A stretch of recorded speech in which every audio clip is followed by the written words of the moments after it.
Dis-moi, pourquoi est-ce que les gens regardent des critiques de films sur le net d'après toi?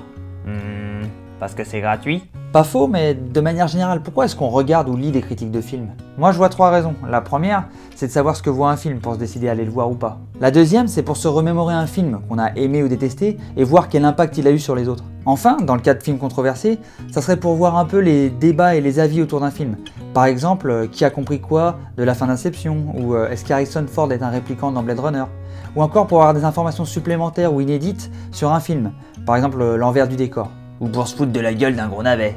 Ouais, aussi ouais.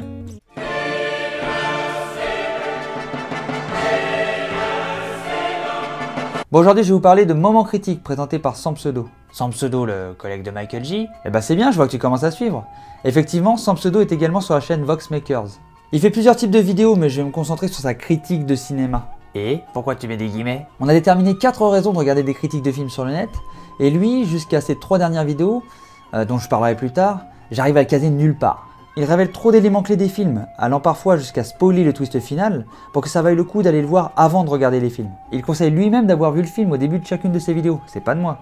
Attention, cette vidéo contient des spoilers, donc même si c'est de la merde, veuillez vous assurer d'avoir vu le film avant. Au passage, juste comme ça, révéler un caméo, c'est déjà du spoil. Ce qui est étrange, c'est qu'ensuite, dans sa vidéo, il décrit le film comme si on l'avait pas vu. Puis il conclut par un avis purement subjectif, j'aime, j'aime pas, sans rien apporter de plus que n'importe qui ayant vu le film n'aurait déjà assimilé. Du coup, pour ceux qui n'ont pas vu le film, ils se font juste spoiler, et pour ceux qui l'ont vu, ils se font soit un ami, soit un ennemi, selon qu'ils partagent les mêmes goûts. Ah ouais, c'est couillon ça. Bah ouais, d'autant plus qu'il est sympathique et qu'il a du talent pour monter ses vidéos. Bon, au moins il prévient quand il spoil, c'est pas du spoiler traite qui t'attaque dans le dos. Bon, il a pas que des mauvais côtés ce petit. Bah il est quand même assez inconsistant d'une vidéo à l'autre. Par exemple, dans un film bourré d'incohérences mais qu'il a aimé, il va presque pas en faire part. Par contre, dans un film qu'il a moins aimé, là il va pas se priver. D'autre part, certains de ses arguments ne font pas mouche. Par exemple, dire qu'il ne peut pas prendre Bryan Cranston au sérieux parce qu'il jouait le père de Malcolm dans la série du même nom, c'est complètement passé à côté du rôle qu'il a vraiment mis sur le devant de la scène. Un autre point qui m'embête profondément, et je sais que c'est un détail mais quand même, dans sa critique de Planes et Turbo, il pardonne certains défauts parce que ce sont des films pour enfants. Et justement parce que ce sont des films pour les enfants, ces films devraient être meilleurs, pas moins bons. Côté humour, il fait pas partie des plus marrants, mais il y a quelques vannes par-ci par-là qui fonctionnent bien. Tu vas voir, c'est comme un appareil photo. Tu vises et tu tires. Mais bien sûr! Allez, tiens! Le petit oiseau va sortir! Côté son, il se passe des trucs bizarres au niveau de la stéréo.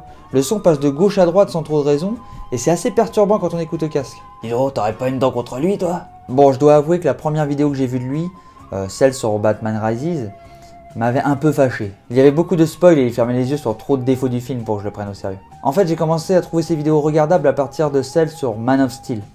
Mais même là, il spoil la fin quoi. Bon, je pense quand même qu'il a pris conscience qu'il fallait séparer les spoils de sa critique, et il a commencé à le faire avec l'épisode sur White House Down. Puis arrivent ses 3 dernières vidéos, La Reine des Neiges, Le Vent se lève et Saving Mr. Banks. Bon, et là pour faire simple, il m'a donné envie de voir les films. Qu'il se concentre sur des films d'animation ou des films Disney, c'est pertinent et consistant, et ça donne une raison de le regarder parce que je ne retrouve pas ça ailleurs. Encore un qui apprend de ses erreurs, bah c'est bien ça. Pour conclure, je ne recommande pas de regarder les vieilles vidéos de Sans Pseudo, celles avant sa critique de Man of Steel.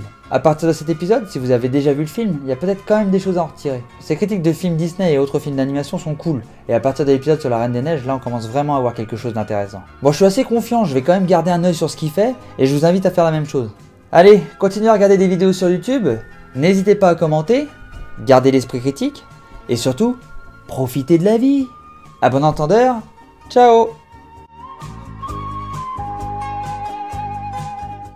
You got one part of that wrong.